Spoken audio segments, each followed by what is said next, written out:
shoemaker and his wife, who were so poor they couldn't buy leather to make any shoes at all. The two little elves lived in the forest with other elves and a good fairy or two. When our two little elves weren't playing games with the other elves, they liked to figure out how to help people. "There is a shoemaker in the village," said one little elf. "He and his wife are very sad because they are very poor. Let's help them." "A fine idea," said the other elf. "We will make beautiful shoes for them. Everyone will want to buy them, so the shoemaker won't be poor anymore." The very next night, all the elves went to the village. Our two elves helped each other to climb through the window of the shoemaker's shop. They lit a candle and set to work with a will. They worked all through the night. Only the moon peeking through the window saw them. "Look at this boot I just made," said one elf. "Isn't it handsome?" "Look at the one I made," said the other elf. "Isn't it a beauty?" And after they had lined up all the shoes they had made during the night, they slipped out of the window and scurried back to the forest. Early the next morning, the poor shoemaker dragged himself to his shop and opened the door. Imagine his surprise.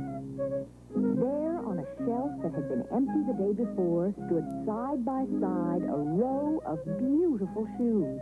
"Wife! Wife," he called. "Come and look what's here. You won't believe it." "How did all these beautiful shoes get here?" the wife asked. "I don't know," said the shoemaker.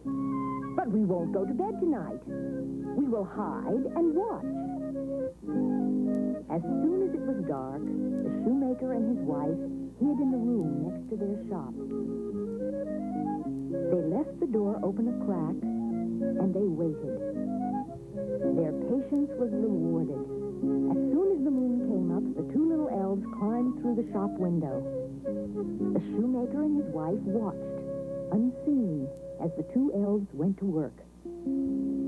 They watched as the two elves, after making more beautiful shoes and slippers, lined them up on the shelf. They watched the elves climb out of the window just as the moon was going down. The shoemaker and his wife rushed into the shop to look at the shoes. "These are the most beautiful shoes in the world," the shoemaker thought. But the shoemaker's wife thought about all the money the shoes would bring them and what the money would buy. A house big as a castle, a handsome carriage with 4 prancing horses, and so many gold coins that they would rain from the sky. She took all the shoes and put them in the window of the shop. Almost as soon as she had pulled back the curtain, a crowd gathered. People came, pushing each other into the shop in their eagerness to buy the shoes. The shoemaker was very happy. Everyone heard about his shoes and came from near and far to buy them. But the shoemaker's wife was anxious. She wanted to make sure the elves wouldn't forget them. "I have an idea," she said one day. "The elves' clothes were almost in rags. I'll make them new clothes to reward them.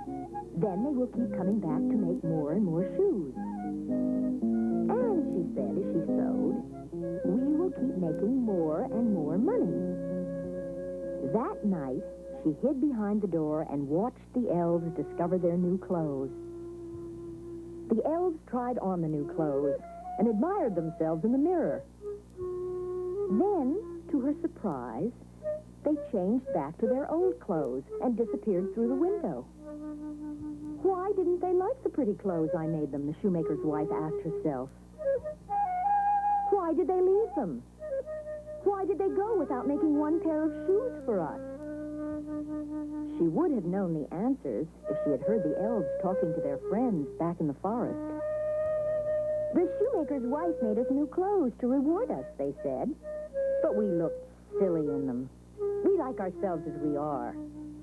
And we didn't want any reward. We just liked to help." The elves never came back to the shop.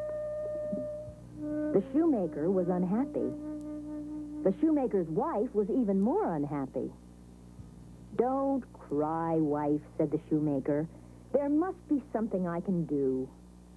But the shoemaker's wife sat and cried. Suddenly, the shoemaker clapped his hands to his head. "Why, of course, that's the answer," he exclaimed.